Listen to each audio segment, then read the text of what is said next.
The champagne glass slipped from my fingers before I even realized what was happening. The sound of crystal shattering against the marble floor cut through the laughter like a knife.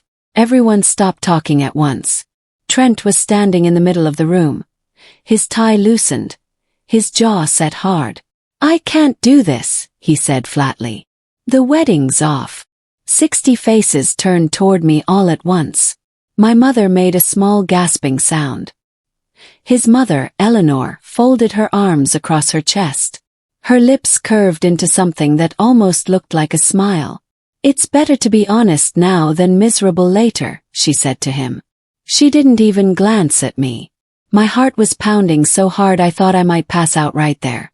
I wanted to say something, anything, but all I could see were the pitying stares, the shocked expressions, the phones already coming out to record this disaster.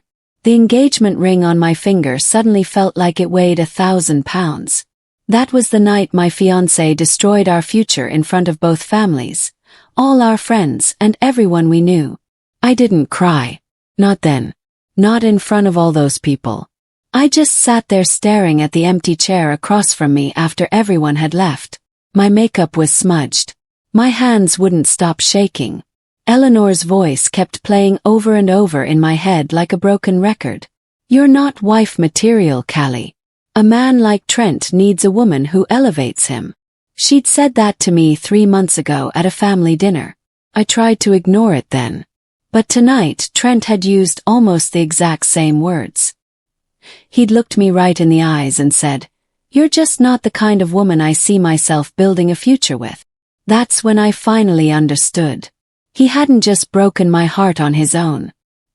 His mother had handed him the knife and told him exactly where to stab. The worst part wasn't even the public humiliation. It was realizing that the man I'd loved for 2 years had never really seen me at all. He'd only seen what his mother wanted him to see. And I had never been good enough for her standards. My name is Callie Morton, and 1 week ago I was supposed to get married. Now I'm sitting alone in my apartment surrounded by flower arrangements that were never delivered to the venue. Wedding favors that will never be handed out are stacked in boxes against the wall. Thank you cards I'd spent hours addressing sit on my desk, completely useless now. I'd given up a job I loved to move closer to Trent. I'd turned down a promotion at my old design firm because he said long distance was too hard. I thought I was building a life with someone. Instead, I just built a stage for my own public destruction. The wedding dress is still hanging in my closet. I can't even look at it without feeling sick. Every morning this week, someone new has called or texted asking what happened. Friends, relatives, even vendors wanting to know about deposits. I stopped answering after the first day. I couldn't handle telling the story over and over again. Couldn't handle hearing the pity in their voices. My phone buzzed constantly with messages. Most were kind. Some were just nosy. A few were from Trent's friends, asking if I was okay. But not one single message from Trent himself. The wedding invitations had already been mailed out 3 weeks before he called it off. The dress had been altered to fit me perfectly.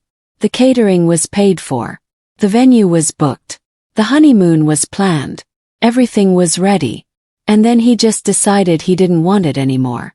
Every single day that week I had to make another phone call. Canceling the flowers. Canceling the cake. Trying to get deposits back from vendors who had already done half the work. Some were understanding. Others were angry. I didn't blame them. I was angry too. Trent for doing this. At Eleanor for poisoning his mind against me. At myself for not seeing it coming sooner. There had been signs, I realized now. The way he'd pulled away over the last month. The way he started comparing me to other women. The way Eleanor's criticisms had gotten sharper and more frequent. But I'd ignored all of it because I'd wanted so badly to believe we were happy. I couldn't even return the catering deposit without breaking down crying on the phone. I didn't leave my apartment for 5 days straight. I didn't eat much. Didn't shower. Didn't get dressed. I just lay on the couch staring at the ceiling, trying to make sense of how my entire future had disappeared in one terrible night. The engagement ring was still sitting in the kitchen sink where I'd thrown it that first night. I couldn't bring myself to touch it. Couldn't decide whether to send it back to him or just throw it away. On the 5th day, my brother Ryan let himself in with the spare key I'd given him years ago. He found me still in my pajamas, surrounded by tissues and empty ice cream containers. "He doesn't deserve to be the reason you fall apart," Ryan said quietly, sitting down next to me. "I know," I whispered. But knowing it didn't make it hurt any less. Ryan stayed with me that whole afternoon. He didn't try to make me feel better with empty words. He just sat there, letting me cry when I needed to and watching terrible movies with me when I couldn't cry anymore. Took another full week before I could finally do it. I gathered every single trace of Trent from my apartment. The photos we'd taken together on vacation. The movie ticket stubs I'd saved. The Mr. and Mrs. Coffee mugs his mother had given us as an engagement gift. The reservation. Confirmation for our honeymoon. Every card he'd ever written me. Every gift he'd ever given me. I put all of it into a big cardboard box and taped it shut. First I thought about burning it all. Having some kind of dramatic ceremony to mark the end of everything. But that felt like giving him too much power over me. So instead I drove to a donation center and left the box on their doorstep. Let some thrift shop deal with my ghosts. Let someone else find use in the things that had only brought me pain. As I drove away I felt something shift inside me. Not healing, not yet. But maybe the very beginning of letting go. It was the first time since that horrible night that I'd felt something other than crushing sadness. Ryan convinced me to start freelancing again. He said his company, Rutherford Innovations, needed someone to help with a small design project for their marketing team. "Just something to keep your brain moving," he said. "You don't have to commit to anything big. Just try." I hesitated for a long time. The thought of working again, of having to be professional and competent when I felt so broken inside, seemed impossible. But work had always been my anchor before Trent. Before I'd given up my career to move closer to him. So I agreed to try. Just one small project. I started designing again late at night when I couldn't sleep anyway. At first my hands shook every time I opened my laptop. But slowly, hour by hour, I found my rhythm again. One night of work turned into 2 nights, then a whole week. The designs started coming easier. My creativity started flowing again. It didn't heal the wound Trent had left, but it gave me something to focus on besides the pain. Gave me purpose again. Ryan's company was growing faster than anyone had expected. My designs caught the attention of upper management. They liked my style, my attention to detail, the way I understood what they were trying to communicate. 3 weeks after I'd started freelancing, they offered me a permanent position. Full benefits, good salary, a real future. For the first time in months, I said yes to something without doubting myself. Without hearing Eleanor's voice in my head telling me I wasn't good enough. I accepted the job that same day. Ryan grinned when I told him. "See," he said. "I told you Trent would regret what he did someday." I wasn't sure about that. But I was starting to believe that maybe I could build something good from all this pain. Maybe I could create a life that didn't revolve around someone else's approval. The first day I walked into the Rutherford Innovations office as a real employee, I felt something I hadn't felt in a long time. Felt like myself again. Mutual friends started calling with gossip. Trent had moved to another city. Charlotte, someone said. No, it was Atlanta, someone else claimed. The rumors were all over the place, but the main story was the same. He'd left his firm after some kind of failed merger. The details were fuzzy, but people whispered about bad decisions and angry investors. And Eleanor. Apparently, she'd been furious with him. Cut him off financially until he cleaned up his image, according to someone who knew someone in their social circle. I tried not to care. Tried not to feel that small burst of satisfaction when I heard he was struggling. But I'd be lying if I said I didn't smile just a little bit. He'd destroyed my life so publicly, so carelessly. Let him deal with some consequences for once. Let him feel what it was like when everything fell apart. Still, I didn't dwell on it. Didn't go searching for more information. I had my own life to rebuild. And that's exactly what I was doing. Ryan dragged me to a company happy hour 3 months after I'd started working at Rutherford. "You can't just design from home forever," he insisted. "You need to actually meet people." I didn't want to go. The thought of making small talk with strangers made me anxious. But Ryan wouldn't take no for an answer. So I put on a red dress that I'd bought before the wedding but never worn. I didn't wear it for attention or to prove anything. I wore it because for the first time in months I felt like I could. At the bar, surrounded by co-workers and their laughter, something unexpected happened. Someone told a joke and I laughed. Really laughed, deep and genuine, not forced or fake. It was such a small thing. But it felt monumental. I saw a few co-workers glance over when I laughed, smiling because my happiness was contagious. For the first time since Trent had humiliated me, I didn't feel invisible. Felt alive. 2 months after I'd started my new job, Trent's name appeared in my social media feed. I almost scrolled past it. But the headline caught my eye. "Former CFO leaves firm amid scandal." My breath caught in my throat as I clicked the link. The article was vague on details, but it mentioned a fraud investigation at his old company. He hadn't been directly accused, but he'd left under suspicious circumstances. The company was facing serious legal trouble, and several executives had been forced out. Trent was one of them. Eleanor must have been absolutely furious. Her precious son, the one she'd pushed so hard to be perfect, was now caught up in a corporate scandal. I read the article 3 times, trying to understand what had happened. Part of me felt vindicated. Another part just felt sad.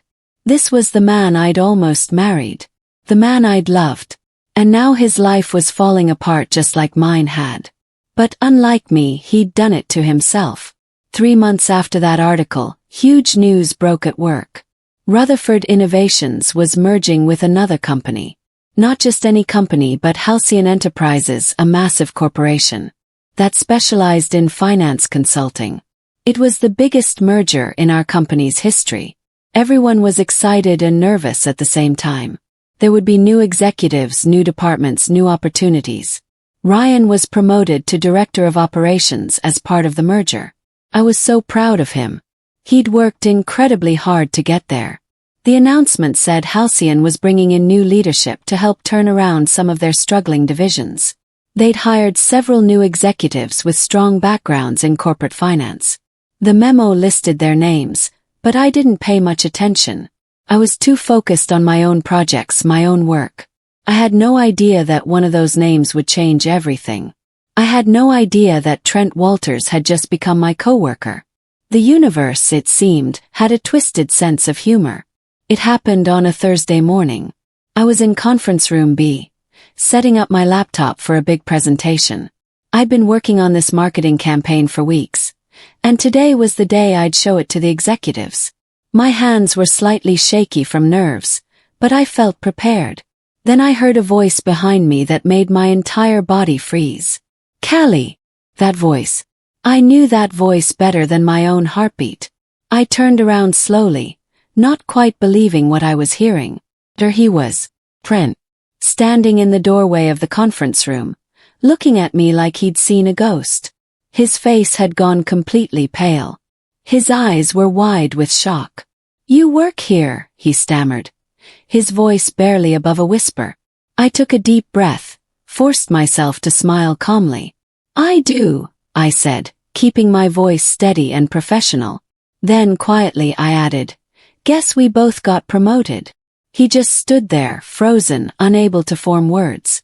And I turned back to my laptop, refusing to let him see how fast my heart was racing. What Trent didn't know yet was about to make everything so much worse for him. My brother Ryan had just been promoted to Director of Operations. And according to the organizational chart I'd seen that morning, Trent's new position reported directly to Ryan. Ryan was his boss, his direct supervisor. The man whose sister he'd humiliated in front of 60 people was now the person who controlled his career trajectory. The meeting started 10 minutes later. Various executives filed in, taking their seats around the long conference table. And then Ryan walked in. The moment Trent saw him, his expression completely cracked. All the color that had returned to his face drained away again. His hands gripped the edge of the table. Ryan walked straight over to where Trent was sitting. He extended his hand with a cold, professional smile. "Trent Walters," Ryan said coolly. "Welcome aboard. I'm Ryan Morton, Director of Operations. I believe you know my sister." He gestured toward me. "Let's keep things professional here, shall we?" The threat in his voice was subtle but unmistakable. Trent could barely shake Ryan's hand. I had never loved my brother more than I did in that moment. That evening I found an email in my work inbox. The sender was listed as anonymous, but I knew immediately who it was from. The message was short and vicious. "Don't think this changes anything, Callie. You'll never belong in his world. Some people are meant for greatness. Others are meant to serve it. Know your place." It was Eleanor, still trying to tear me down even now. Still convinced that I wasn't good enough. That I never would be. 6 months ago that email would have destroyed me. It would have confirmed every insecurity, every doubt I'd ever had about myself. But now it just made me angry. No, not angry. Determined. Eleanor had spent years making me feel small, making me question my worth. But I wasn't that person anymore. Trent and Eleanor had tried to break me.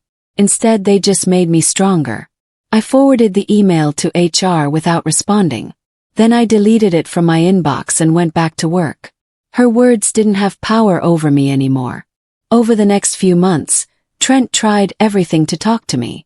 He'd show up near my desk with coffee, trying to make small talk. He'd send me messages through the company chat, asking how I was doing. He'd try to corner me in the break room with apologies and explanations.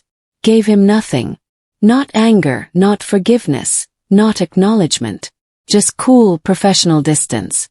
My focus stayed completely on my work. And my work was exceptional. Every presentation I gave was polished and confident. Every campaign I designed exceeded expectations. Meanwhile, Trent struggled. He'd stumble over reports during meetings.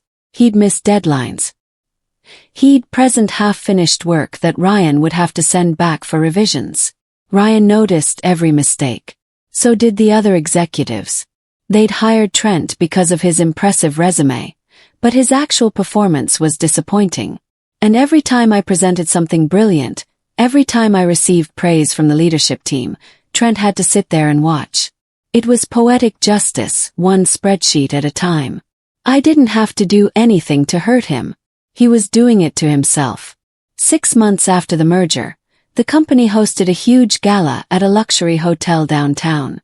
It was meant to celebrate the successful integration of Rutherford and Halcyon, to show investors and clients that we were stronger together. Everyone from both companies was invited. I spent a long time deciding what to wear. Then I remembered the navy gown hanging in the back of my closet. The dress I'd bought for my rehearsal dinner. The dress I'd never gotten to wear because Trent had called off the wedding first. I put it on and looked at myself in the mirror. The symbolism wasn't lost on me. I was reclaiming something he'd taken from me. When I walked into that gala, heads turned. Ryan was waiting near the entrance and whistled when he saw me. "Absolutely stunning," he said, offering his arm. Together we walked into the ballroom. And that's when I saw them. Trent and Eleanor standing near the bar. Eleanor saw me first. She literally froze with her champagne glass halfway to her lips. Then Trent turned and looked. I was surrounded by executives, laughing at someone's joke. Belonged here. And they both knew it. Halfway through dinner, the CEO stood up to give awards for outstanding achievement. I wasn't expecting anything. I was just enjoying the evening, enjoying feeling confident and successful. Then I heard my name. Callie Morton, for outstanding achievement in brand development. For a second I couldn't move. Couldn't process what I'd heard. Ryan nudged me gently, grinning. "Go on," he whispered. I stood up on shaky legs and walked to the front of the room. The applause was thunderous. People I barely knew were standing and clapping. The CEO handed me a beautiful crystal award and shook my hand. "Your work has been transformative for this company," he said. I gave a short speech, thanking my team and the company for the opportunity. But the whole time I was aware of Trent sitting at his table, completely frozen. His fork was suspended in midair. His face showed pure shock. And Eleanor, her fake smile had completely vanished. She looked like she'd swallowed something bitter. I returned to my table, and Ryan raised his glass toward me in a proud toast. Word spread quickly through the company over the next few weeks. Trent's latest project had completely failed. He'd been put in charge of a major client account, and he'd mismanaged it badly. The client had lost confidence and threatened to pull their business. The company had lost money. Ryan had to step in personally to clean up the mess and save the relationship. I heard about it through the office gossip chain before it became official news. In a company-wide meeting, Ryan addressed the situation professionally but firmly. Moving forward, all major client accounts will require secondary approval, he announced. Then, looking directly at Trent, he added, maybe honesty isn't everyone's strong suit, but competence should be. The room went completely silent. Everyone knew who he was talking about. Trent's face turned bright red. 2 days later, his desk was empty. Some people said he quit. Others said he was pushed out. Either way, he was gone. And I felt absolutely nothing. No satisfaction, no sadness. Just relief that I'd never have to see him in the office again. 1 week after Trent left, he showed up at my office. Security called me first, asking if I wanted them to send him away. I thought about it for a long moment. Then I said he could come up. I wanted to face him one more time. When he walked in, he looked different. Smaller somehow. His expensive suit didn't fit quite right anymore. His confidence was completely gone. "Callie," he said quietly, standing awkwardly in my doorway. "Can we talk?" I gestured to the chair across from my desk but didn't say anything. "I made a terrible mistake," he began. His voice was shaky. "Everything I said that night, everything I did, you didn't deserve any of it. I was weak. I let my mother control me.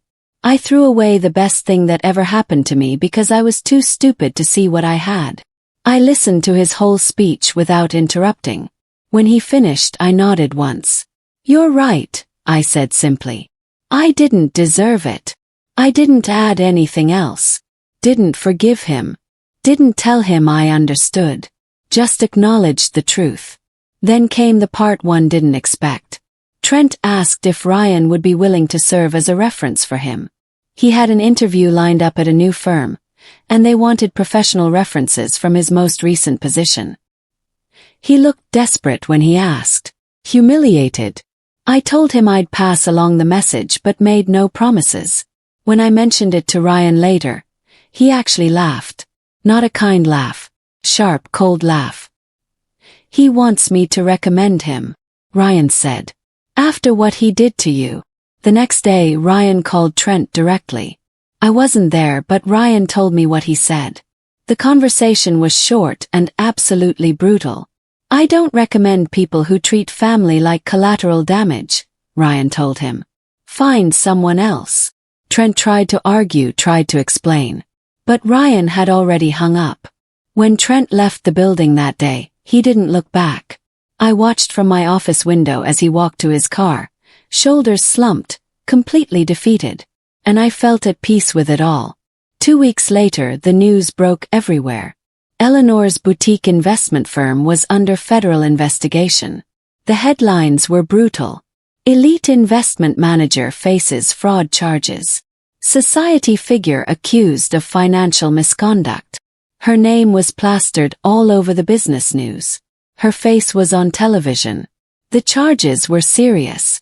She'd apparently been running some kind of scheme, misleading investors about returns and hiding losses. She'd been living beyond her means for years, propping up her lifestyle with other people's money. The firm was being shut down. Her assets were being frozen.